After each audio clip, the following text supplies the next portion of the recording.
Hello, lovely, lovely people. Today is day 10 of the Kickstart Yoga Challenge, and it's all about the warrior.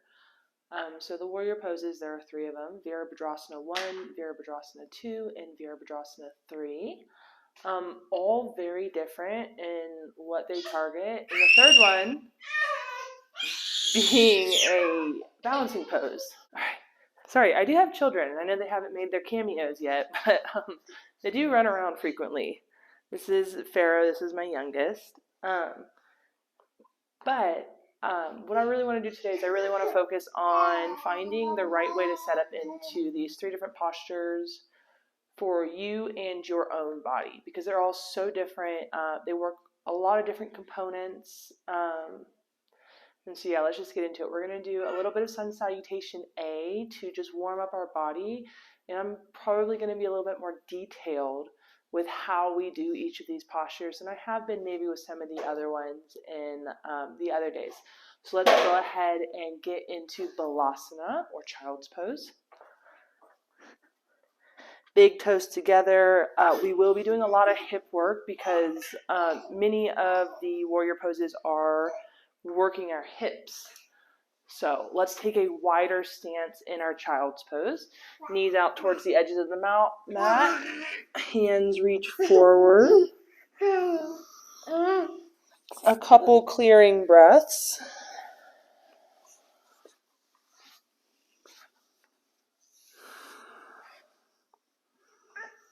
Trying to allow your body to sink in. Really paying attention to the hips sinking.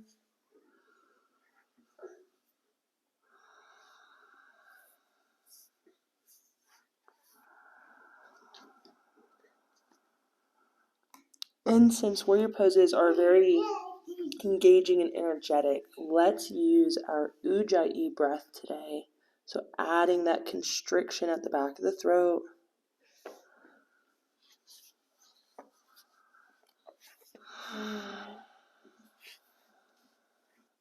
Maybe starting to sound like the ocean waves crashing against the shore with each breath.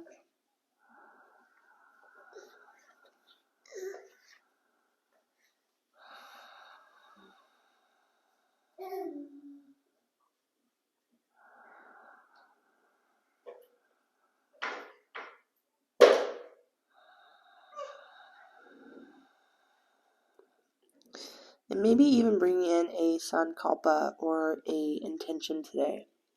And everything I give you is just a suggestion, but since we are working with a lot of strength, maybe having an intention geared towards getting stronger, moving towards a stronger body, a stronger mind, a stronger self.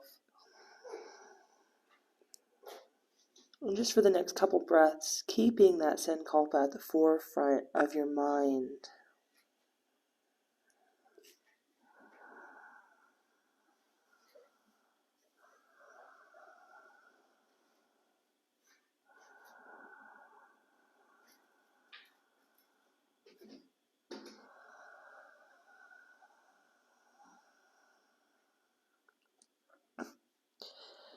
And moving through your next couple breaths, start to move into a tabletop position.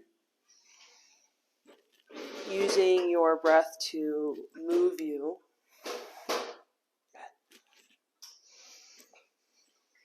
Walking our hands and wrists underneath our shoulder points, knees underneath our hip points. I always like to wiggle before I really get into any posture. Moving through any kinks. Beginning on an inhale, flowing right into the cat-cow postures. So inhaling, arching the back, lifting the chin.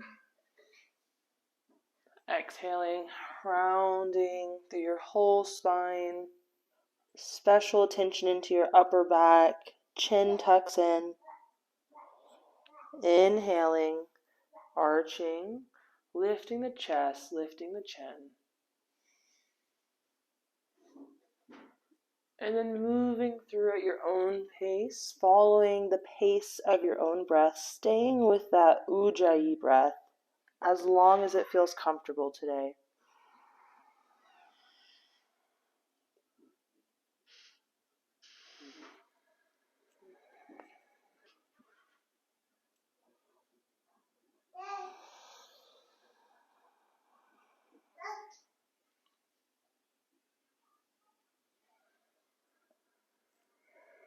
Maybe one more full round of breath.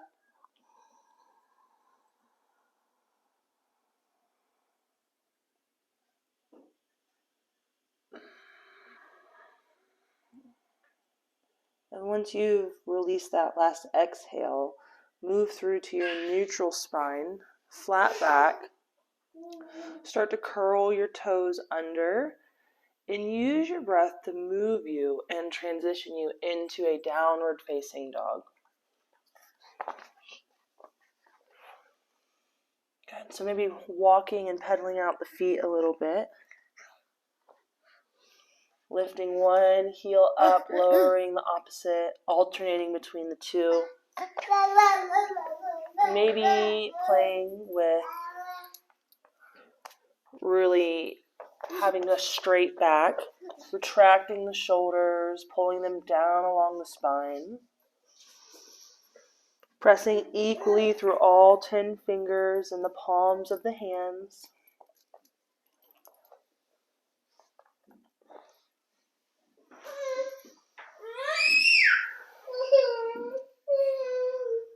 Focusing on that breath.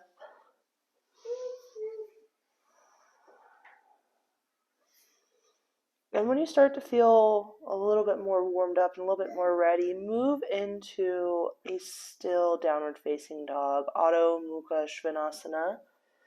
Again, as always, heels can stay lifted up off the ground. That's really going to depend on how tight your hammies are.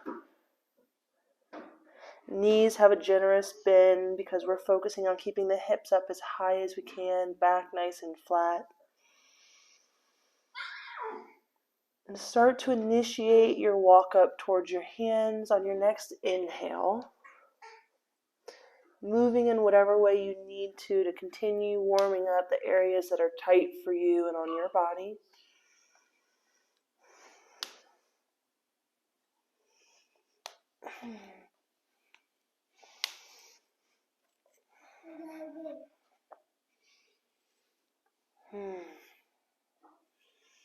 And settling into Uttanasana, forward fold here for a moment. Allowing your spine to release a little bit. Allowing there to be a little bit of an essence of dead weight in the upper body. Allowing gravity to pull you down. Maybe rocking from balls of the feet to heels. Outside to inside.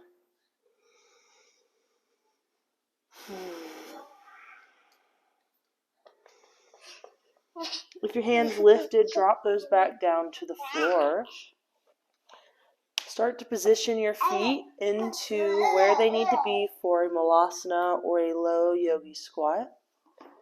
And when you're ready, deep bend in the knees, lower those hips as close to the ground as you can get them.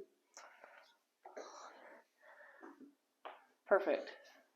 And then trying to keep the spine as straight and erect as you can. Maybe using the outsides of your upper arms to help keep the hips opening instead of the knees kind of falling towards the midline. And remember, whatever posture you're in does not have to look like mine. So if you do have tight hips and it is hard to get down where your hips are this low to the ground, you could be in a position that's a little bit higher. It is going to work the strength in your legs a little bit more, but that's not a bad thing. Good. So maybe one more breath here in this low squat, malasana. Exhale to release the hands down, shoot the hips up, back into an uttanasana, bringing your feet back in. On your next inhale, lift up to a flat back or half lift. Exhale, release it all the way back down. Inhale, halfway lift. Exhale, down. Good. Next inhale, rise up, bring the arms up. Maybe arch back a little bit, open up the chest, and exhale, let the palms float down into the heart center. Good. Tadasana. If you're like me and your forward fold's like a wider stance, start to bring the toes in together. Arms out to the sides of the body. Pulling that lower point of the shoulder blade in towards the front of the body and down along the back as we stand here. Everything's just slightly engaged. It's not a lazy posture. Everything is very strong here.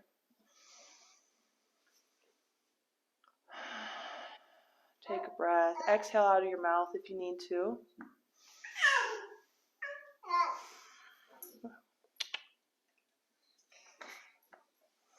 Good. And we're going to set up for our first of the warriors. So Virabhadrasana 1. I want you to take a large step back with your left foot. And we will turn our toes so that we're facing the side edge of the mat. And we want a stance that's a little bit wider than our hips. Awesome. Turn the right toes back towards the front of the mat. And we're just going to set up with our feet here for a second before we actually work into Virabhadrasana 1. Ultimately, we're going to want our heels in line with one another. So if your heels aren't in line with one another, get the back heel in line with the front heel. We will turn our back foot in about 45 degrees. Bring our back foot in about 45 degrees. We're going to shift, so you can bring your hands to the hip points. We're going to try to shift our hips forward towards the front of the mat. So as we rotate, we're going to continue to pull the right hip back as we try to move the left hip forward. Good. And as we bend into this front knee to get into the fullest expression of Virabhadrasana 1, you want to try to maintain contact with the back heel on the ground. So when you're ready, bend your right knee, trying to get the knee somewhere over your ankle, keeping the hips, trying to square them towards the front. It's going to work your back leg a ton. And then arms will go straight up into the air, reaching up towards the ceiling.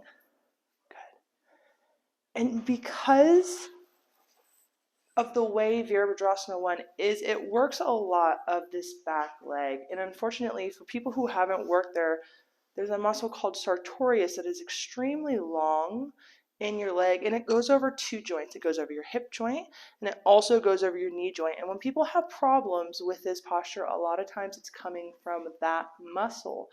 So try to tune in. If you feel just a little bit uncomfortable, I encourage you to stay here. But if your discomfort's erring more on the side of pain, you don't really want to hurt yourself. So you can try to lift that heel a little bit off the ground. It's going to ease a little bit of that muscle going through your leg. Good. So Virabhadrasana 1, arms nice and straight, trying to push equally through both feet. Both legs are standing nice and strong. If you feel like this is too easy, you can start to wiggle your front foot forward, and then that bend in the knee will deepen just a little bit. And then you can go as far as you need to so that you really feel this posture. Good. When you're ready, just release the arms to the side. Get the right leg straight again. Turn the toes in, and let's do the same thing on the left side. So turning the left toes towards what would be the back of the mat now. Trying to get our heels in line. Pivoting now our right foot to that 45-degree angle. Good. Take your hands to your hip bones. Rotate towards the back of the mat. So we're trying to square our hips over our left leg this time. Left hip is pulling back, right hip is pulling down and forward. And when you feel ready, start to bend into your left knee. Lift your arms up towards the ceiling. Virabhadrasana 1.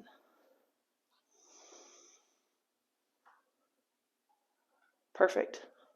Same thing goes. If you feel like it's too easy, and even if you feel like this is maybe a little bit too hard, you either move your feet in together more for ease, or you separate the stance a little bit more to make it a little bit more difficult for you. And as always, if you're feeling that same pain on the right hand side, you can maybe lift the heel just a little bit. But I really want you to distinguish between what is maybe just uncomfortable and something you can work on in a healthy way, or something that's moving towards pain that's not going to be healthy for your body. Taking a couple of these strong Ujjayi breaths in Virabhadrasana 1. Releasing the arms down, allowing the leg to straighten, pivoting all toes back in towards this side edge of the mat.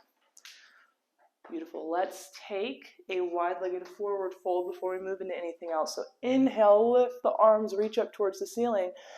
Exhale, we're going to hinge at the hips, pushing the hips back as we lower the torso down, reaching the hands out as far forward as we can.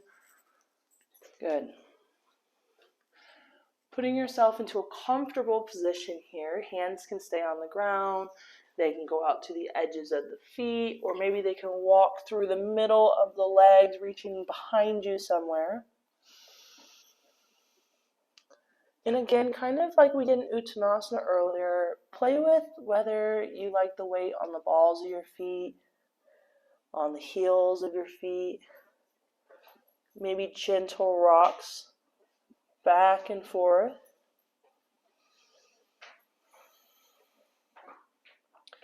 Good. And wherever you're at, walk the hands so that they're directly underneath your face. Lift up into a more flat back here. We're still going to work into the hips before we go into Virabhadrasana 2 because it works a lot of the hips. Starting to walk our hands over towards our left foot, maybe turning the toes out a little bit so we can go down into Skandasana, or this very low side lunge. Lifting the right toes up off the ground, trying to keep this hip open as we lower our hips down. Hands can stay on the ground if they need to. Taking one breath here, and then moving back up into the flat back in our forward fold, wide-legged forward fold, and then taking the hands over to the right side, maybe pivoting the toes out, and then starting to lower down into Skandasana on this side. Arms maybe lift up, or maybe they stay on the ground.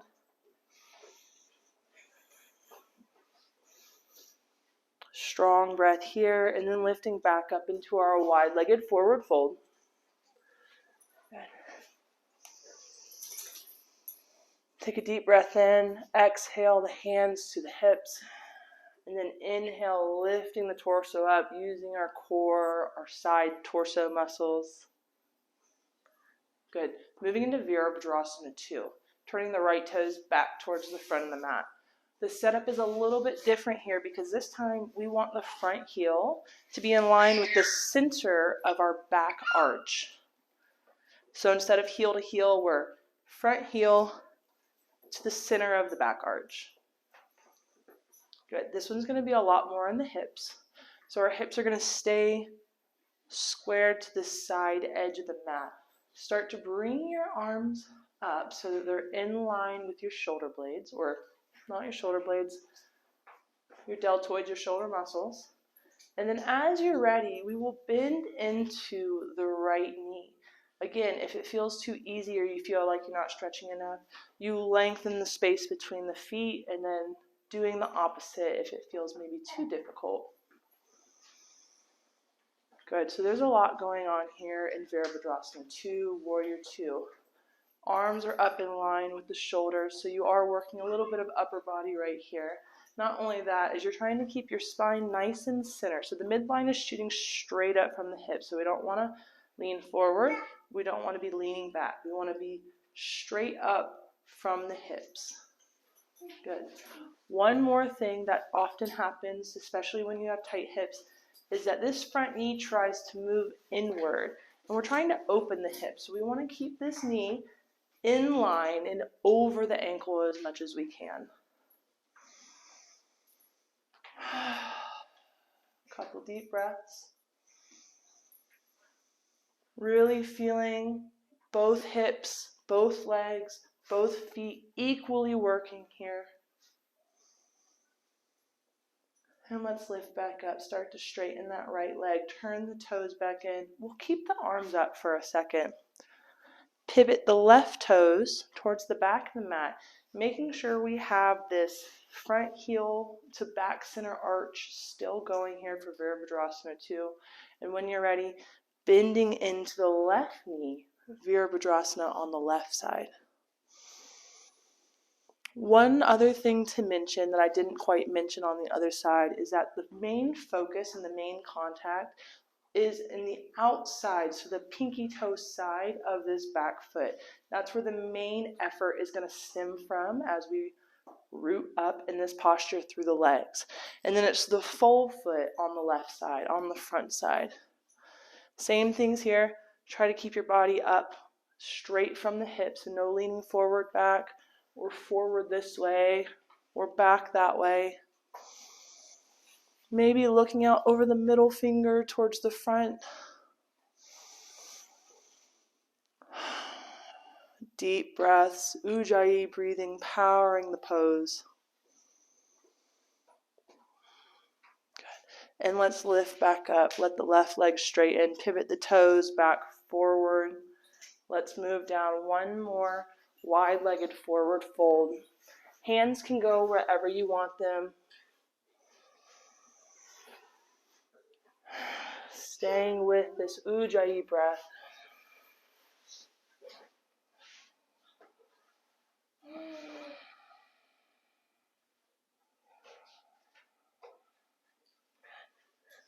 Walk your hands over towards your left foot. Let's go through Skandasana one more time each side. Take a breath or two on the left side. Travel back up towards the center. Then over to the right.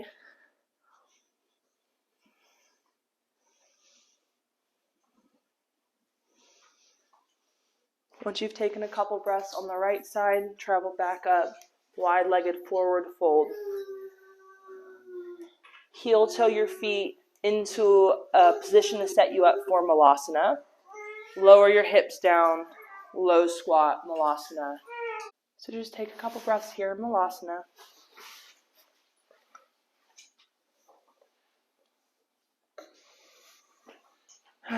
We'll bring our hands down to the ground, plant them, lift the hips, pivot the toes in for Uttanasana. Maybe keep heel toeing the feet so that they're more together for this Uttanasana. Sinking in.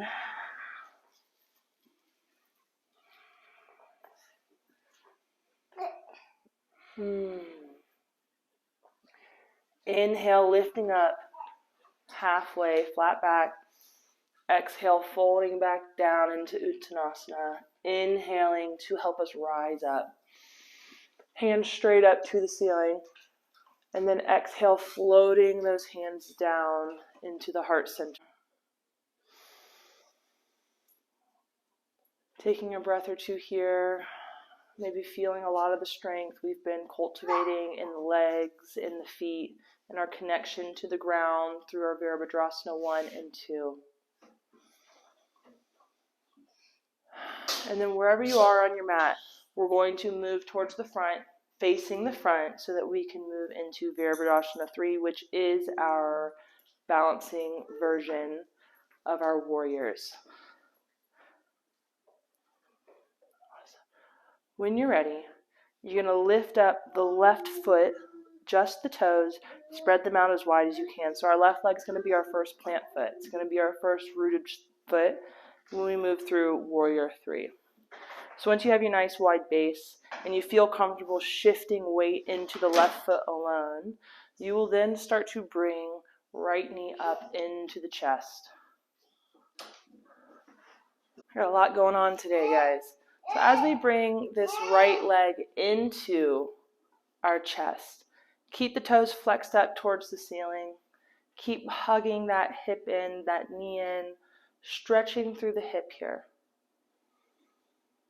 Good. Trying to stand up as straight as possible, so trying not to round forward as we grab this leg. Trying to stand up nice and straight. When we let go of this leg, we'll shoot our hands and our arms straight up towards the ceiling. Good. So now just using our hip flexors to keep this leg up. We're going to move and create a transition to move us into Virabhadrasana 3, Warrior 3. And it's all going to be shifting back. So keeping the hands reaching up, and as we move into this posture, we're going to try to keep our arms next to our ears as we move. But when you're ready, you're going to start to kick your right heel back behind you. And as you start to kick your heel behind you, trying to keep it in line with your hips, your torso will become more parallel with the ground.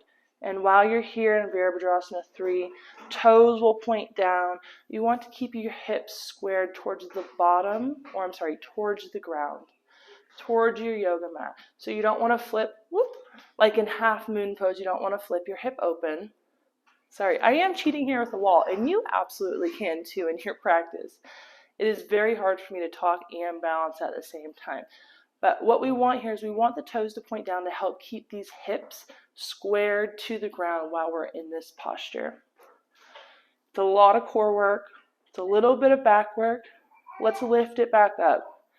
Trying to bring the fingertips up, reaching towards the ceiling. Maybe draw that knee back into the chest. Grab on with your arms, give it a little hug, and let it back down to the ground. Sorry, the multitasking is what gets me more than anything else. Awesome. So shake out your standing legs, shake out your working legs.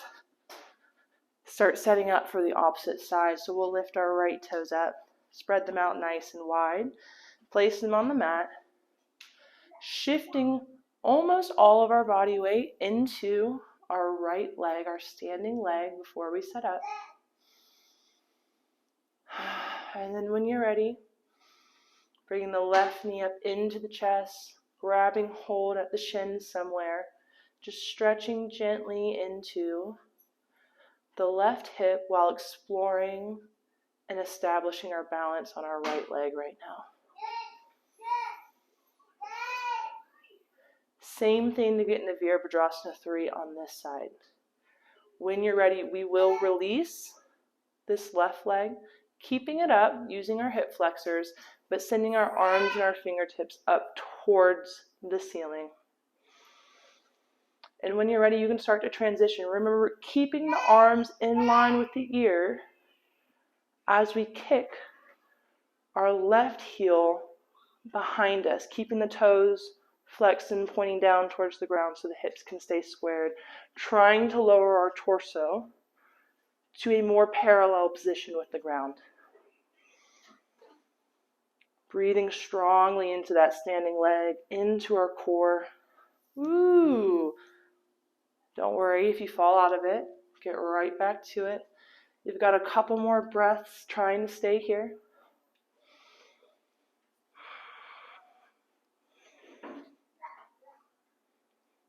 Good. And when you're ready, lifting the torso back up.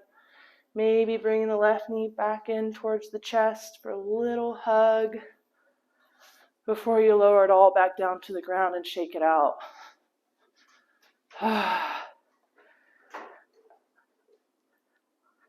Warrior 3, Virabhadrasana 3 is my absolute favorite yoga posture. I might have said that about a bunch of them because I probably really don't have a favorite. But anytime a teacher puts that pose in a class, I'm always so happy for it.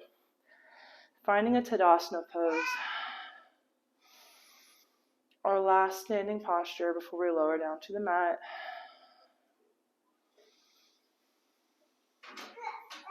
Maybe reestablishing that Ujjayi breath if maybe we lost it in some of the more difficult parts of the poses. Inhaling to lift the arms. Everybody try to reach back just a little bit to open the chest. And exhale, floating down to Uttanasana.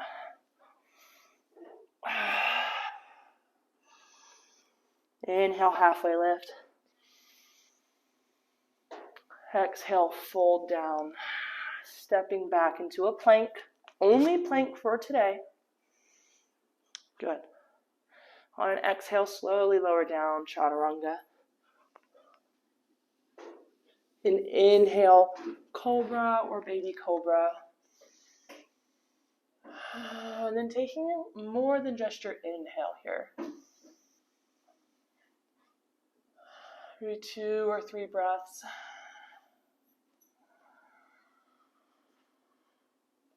And when you're ready, letting the chest come all the way down to the mat. Good. And then flipping over onto our back.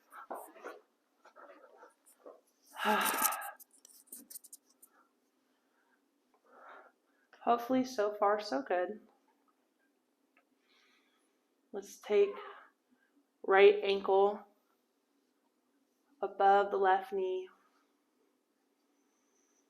Maybe before we lift up, pushing in to the right leg, opening up the hip a little bit more.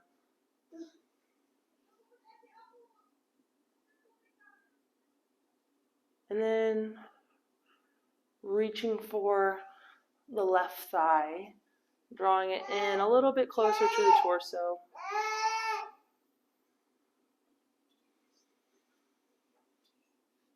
Maybe shifting into deep belly breathing and out of our Ujjayi breath.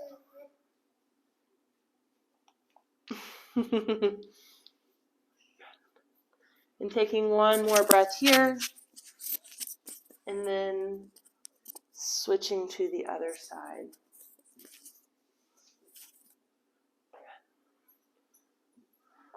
Left ankle on right thigh somewhere. Before we pull the leg into us, just pressing against that left leg, left knee, opening up the hip gently. And when you're ready, reaching for the right thigh.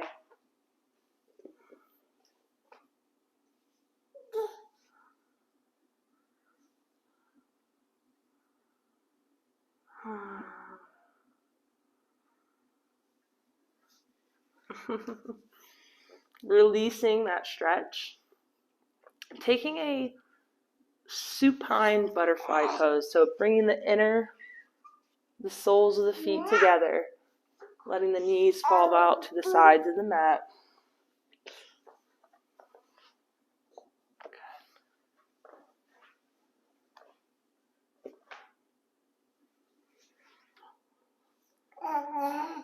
And then maybe staying here for Shavasana.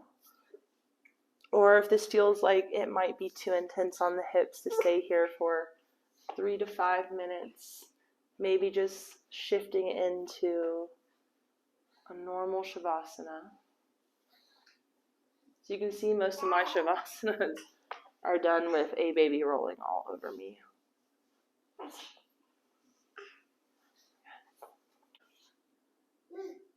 And as you settle into your own Shavasana, whether it's a supine butterfly or a more traditional version,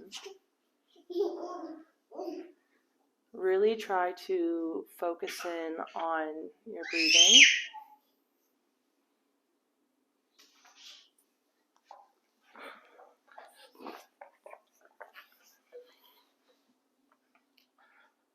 Really try to focus in on your breathing.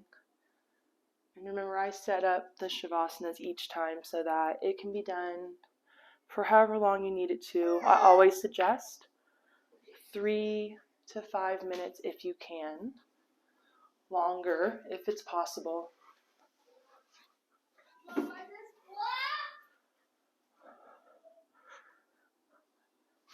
Knowing that anytime thoughts come in to distract you, that's okay and that is perfectly natural. Just release those thoughts with a breath without judgment. And come back to your focus, watching your body breathe in and watching your body breathe out.